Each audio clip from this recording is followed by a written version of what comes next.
This is a very deadly opening trap, and you can crush your opponent in just 14 moves if your opponent playing Ruy Lopez. So the game is started with e4, e5, knight f3, knight c6, bishop b5. This is the Ruy Lopez. Knight f6, Berlin defense. White castles. We are taking this pawn. Then d4. Here the main move is to bring this knight back, and the game continues. But to my opponent's surprise, I captured the pawn. This is the gambited pawn, and now this knight is pinned. So d5 is forced.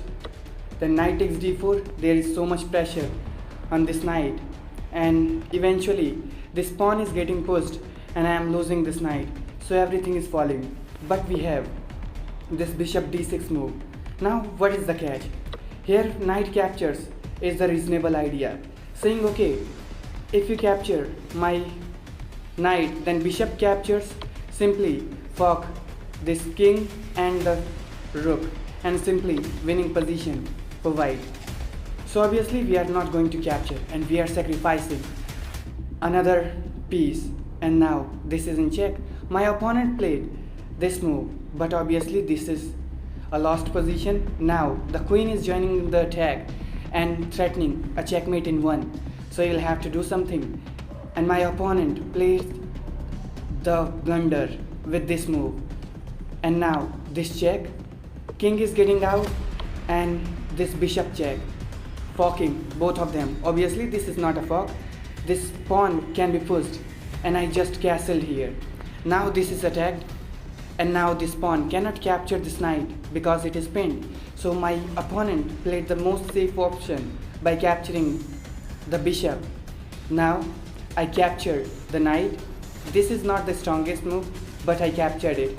So the bishop is moving, and now this is move 14, and you can deliver a wonderful checkmate here. This is checkmate in 2. You can pause the video to try. Here I played this check, and now king has only one square to go, and now you deliver this stunning checkmate over the board. Now let's see the other defensive idea. Instead of pushing this pawn, if white plays this queen move and protect this pawn, then you can just castle here because this knight was giving some discoveries. So obviously now the knight is under attack, so it should definitely move. If this moves, then you play this bishop, now attacking this queen. This queen should remain with this pawn, so this move would be forced. Now you sacrifice this bishop. Obviously if you accept the sacrifice, this is checkmate in 1. So obviously this cannot be accepted. So knight is jumping into the attack on the queen, so you can just capture with the bishop. Now the queen captures. Now you can capture the bishop for free here, because if the rook is capturing, then you can deliver a check, and now you get this position where everything is falling apart. The king is in the center. You can definitely push this c6 line, and you can capture this pawn, and this rook is also lost. So completely losing position for white here. Let us see now what happens if white accepts the bishop sacrifice. After I sacrifice my bishop, if this king captures, then this is a draw. You can deliver a check, and now this would be threefold repetition, and you can claim a simple draw against it.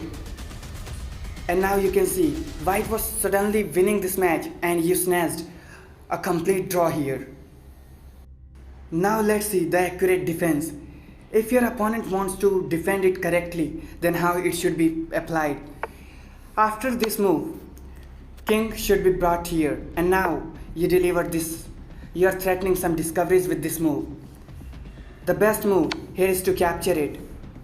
Pawn captures, now you deliver a check with this queen. Queen captures, and now this knight captures, king captures, and you get this position where you have a rook against a knight and the bishop.